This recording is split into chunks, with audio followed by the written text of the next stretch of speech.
आपका आज का दिन को ख़राब करने के लिए सुबह सुबह संडे का दिन हम आ गए हैं, ताकि आपका आज का जो दिन है उसको एकदम बर्बाद कर दिया जाए। इस कारण से बोले चलो सुबह सुबह हम लोग बैठ जाते हैं, थोड़ा सा डिस्कशन कर लेते हैं, है ना। पेंशन रूल रिवाइज करने के लिए आप लोगों को हम टास्क दिया गया था। कितने लोग पढ़े हैं, पेंशन रूल रिवाइज किए हैं, एक बार कंफर्म करिए। कितने लोग पढ़े हैं? ज्ञानेंद्र जी पढ़े हैं, बाकी लोग बताइए, एक एक करके बताइए।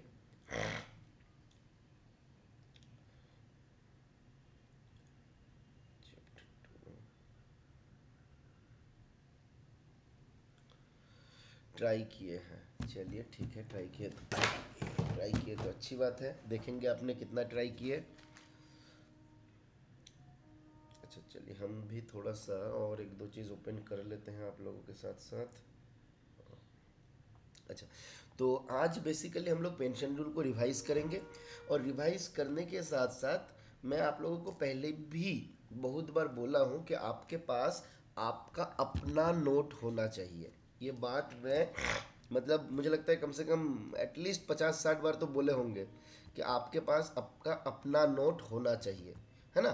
फंडा क्या है, हम क्यों बोलते हैं बार बार कि आपके पास आपका अपना नोट होना चाहिए? कारण ये है कि मेरा नोट्स अगर आप पढ़िएगा, कोई भी दूसरा कोचिंग सेंटर का नोट्स पढ़िएगा, वो हो सकता है बंदा जो है बहुत बेहतरीन ढंग से अपना नोट्स बनाए हुए होंगे, कोई बात नहीं, अच्छी बात है। बट आपके नोट्स को आपसे अच्छा कोई नहीं समझ सकता, है ना। और दूसरा, जब भी कोई नोट्स बनाता है वो अपने हिसाब से बनाता है, पर आपको अपने हिसाब से भी एक नोट्स बनाना है। हमको मालूम नहीं है कि आपको कहाँ कहाँ पे दिक्कत होता है हमेशा, है ना। तो आप अगर अपना नोट्स खुद बनाइएगा, वो सबसे बेस्ट अप्रोच है। एक नंबर कारण। दूसरा कारण क्या है कि आप अगर अपने हाथ से देखिए, ये जब आप नोट्स बना रहे हैं, इसको कंप्यूटर में टाइप करके मत बनाइए, ठीक है। मैं फिलहाल आपको एक बार एक सैम्पल नोट्स भी दिखाऊंगा, जो मेरा ही एक मैंने एक्चुअली क्या बोले, जब रास्ते से हम कल जा रहे थे तो देखे रास्ते पे कुछ कागज पड़ा हुआ है लाल पीला कलर का। तो हम सोचे कि उठा के देखते हैं क्या है, तो देखे उसमें पेंशन का कुछ नोट्स है ना। लगता है कोई आईपी वाला होगा, पिछले बार एग्जाम एग्जाम दिया होगा, है ना। तो नोट्स हमको मिल गया। तो हम सोचे कि आपको उस नोट्स का एक सैंपल कॉपी आप लोगों को भी दिखाया जाए, है ना, कि वो कैसे नोट्स बनाया गया है उनके द्वारा, ठीक है, उनका दिखाएंगे। साथ में मैं मेरे हिसाब से जिस फॉर्मेट में नोट्स बनना चाहिए वो भी मैं आपको शेयर करूंगा, है ना। चलिए, ये भी हो सकता है कि डिफरेंट पर्सन से पूछा जाएगा। देखते हैं हम लोग कैसे शुरू किया, कैसे किया जाए विजीत जी, है ना। पर मेन फंडा मैं ये भी आपको बताना चाह रहा हूँ कि आप नोट्स को अपने हिसाब से बनाइए, इस कारण से क्योंकि आपका जिस दिन एग्ज़ाम होगा, एक दिन में दो दो पेपर एग्ज़ाम रहेगा, है ना। फर्स्ट पेपर, सेकंड पेपर, कल मान लीजिए थर्ड पेपर, फोर्थ पेपर हो गया। तो एक दिन में आपको एटलीस्ट 35 टॉपिक से 40 टॉपिक आपको एक दिन में पढ़ना है, रिवाइज करना है। अब मान लीजिए 40 टॉपिक्स अगर आपको रिवाइज करना है, और हर एक टॉपिक के ऊपर आपको 10 पेज का नोट्स है, 10 से 15 पेज का, तो अब मान लीजिए 400 पेज आपको रिवाइज करना है।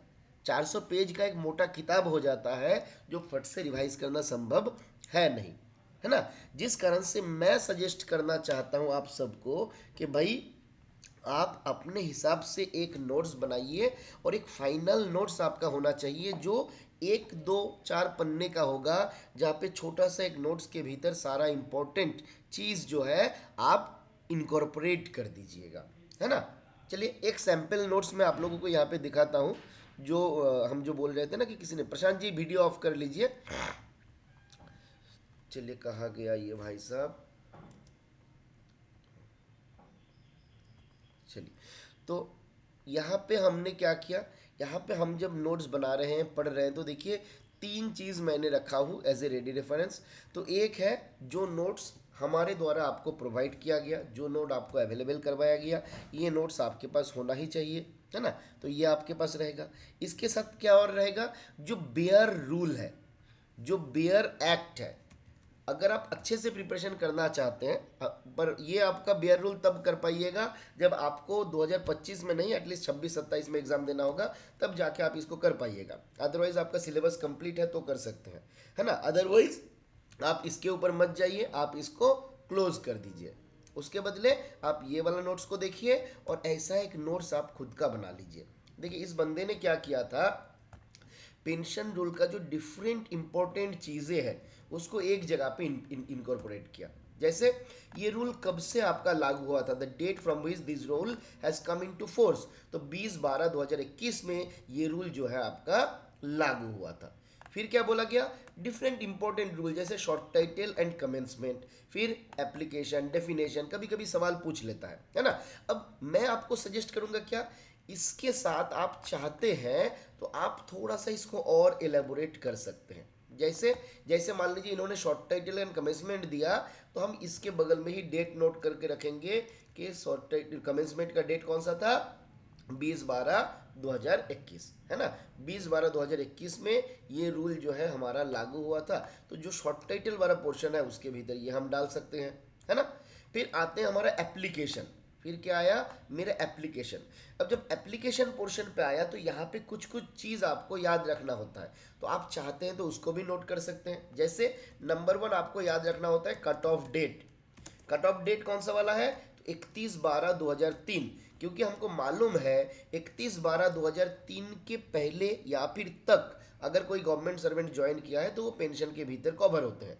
इसके साथ कुछ और एस्पेक्ट दिया गया, जैसे इसके भीतर कौन कौन आएगा, तो बोला जा रहा है कोई बंदा जो है जिसका इंडक्शन ट्रेनिंग हो चुका है इस कट ऑफ डेट तक, वो अगर फॉलोड बाय रेगुलर अपॉइंटमेंट होता है तो उनके ऊपर ये आपका लागू हो जाएगा, है ना।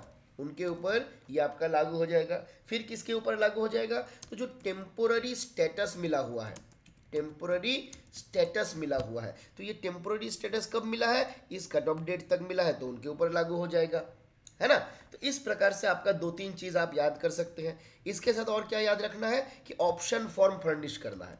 एक ऑप्शन फॉर्म फर्निश करना होता है, एनपीएस वाला जो लोग हैं उनको, अंडर अंडर रूल 10, ये रूल नंबर बहुत बार पूछा जाता है, रूल 10 ऑफ कौन सा रूल है, तो CCS implementation of pension rules 2021, है ना। तो ये मान लीजिए 4 इंपॉर्टेंट इंफॉर्मेशन हो गया। तो ये 4 इंपॉर्टेंट इंफॉर्मेशन आप इस एप्लीकेशन के साथ यहाँ पे ही रख लिए, है ना। फिर आते हैं मान लीजिए हम डेफिनेशन के भीतर। अब डेफिनेशन में यहाँ पे हमने खाली नोट कर लिया कि हाँ रूल नंबर 3 में डेफिनेशन बताया गया, बट डेफिनेशन के भीतर कुछ कुछ इंपॉर्टेंट डेफिनेशन है, आप चाहते हैं तो उसको इसके भीतर रख सकते हैं, है ना। हालांकि यहाँ पे इन्होंने पहले क्या किया, जो जो इंपॉर्टेंट रूल जो है याद रखने वाला है, रटने वाला है, उस इंपॉर्टेंट रूल को इन्होंने एक जगह किया। पहले इन्होंने क्या किया, इंपॉर्टेंट रूल जो एग्जाम पे पूछा जाता है नॉर्मली उसको एक जगह करने का प्रयास किया। उसके बाद जाके जो डिफरेंट प्रोविजन है ना, जैसे देखिए ये डेफिनेशन पोर्शन के भीतर हेड ऑफ द डिपार्टमेंट कौन होता है बताया गया, हेड ऑफ ऑफिस कौन होता है बताया गया, है ना। तो ये प्रोविजन को उसने बाद में दिया। तो ये भी आप कर सकते हैं कि पहले जो इंपॉर्टेंट रूल है उसको एक जगह पे समराइज कर लिए, कि मान लीजिए पेंशन रूल के भीतर हम चाहते हैं कि टोटल 25 रूल्स मैं याद रखूंगा, टोटल 25 रूल मैं याद रखूंगा जो इंपॉर्टेंट है। अब सारा रूल आप याद नहीं कर सकते, सारा रूल को आप याद नहीं कर सकते हैं, आपको डिटरमाइन करना होगा कि भाई हाँ ये चीज़ जो है पूछा जा सकता है, ये रूल जो है सवाल में पूछा जा सकता है। तो ऐसा जो 25 रूल आपको इंपॉर्टेंट लगता है, आप ये कर सकते हैं कि पहले वो 25 रूल इंपॉर्टेंट यहाँ पे नोट कर लिए, ठीक है। उसके बाद जाके जो डिफरेंट प्रोविजन है उसको आप ऐड कर दिए। तो ये भी एक अप्रोच आपका हो सकता है नोट्स बनाने का, ठीक है।